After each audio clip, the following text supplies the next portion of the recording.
Hey there. In this video, I'm going to help you determine what is the equation of the line that goes through points 8, 3, and 4, 4.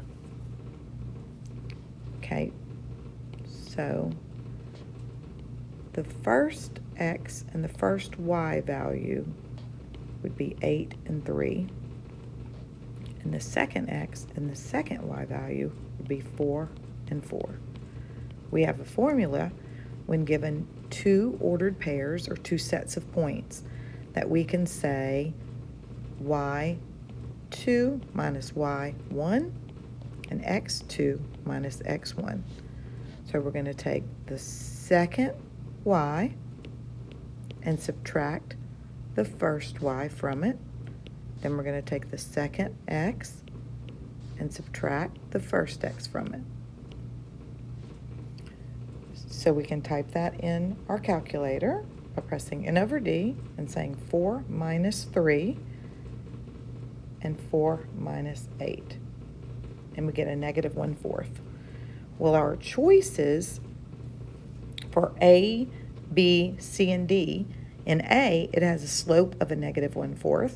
In B, it has a slope of a negative 1/4. In C, it has a slope of a negative 4. And in D, it has a slope of a negative 4.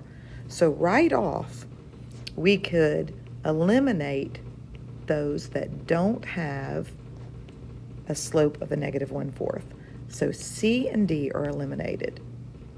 And then we can choose either set ordered pairs that we have, the 8 and the 3 or the 4 and the 4, as long as we use both of them.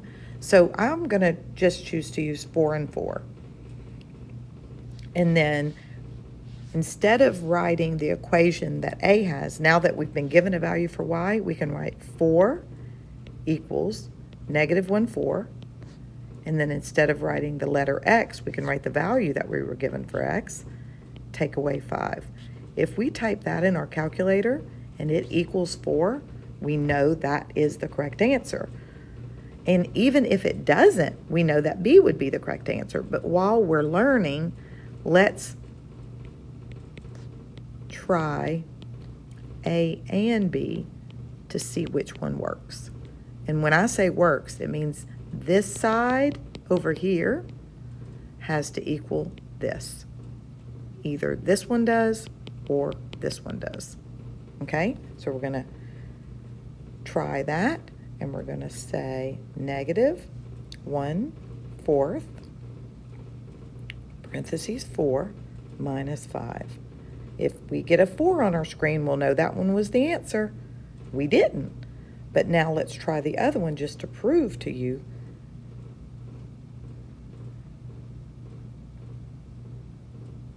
that it's the correct answer, 4. And that's what we were looking for, because 4 equals 4 is what it's telling us. And that's true. So we're going to pick B. Thanks for watching.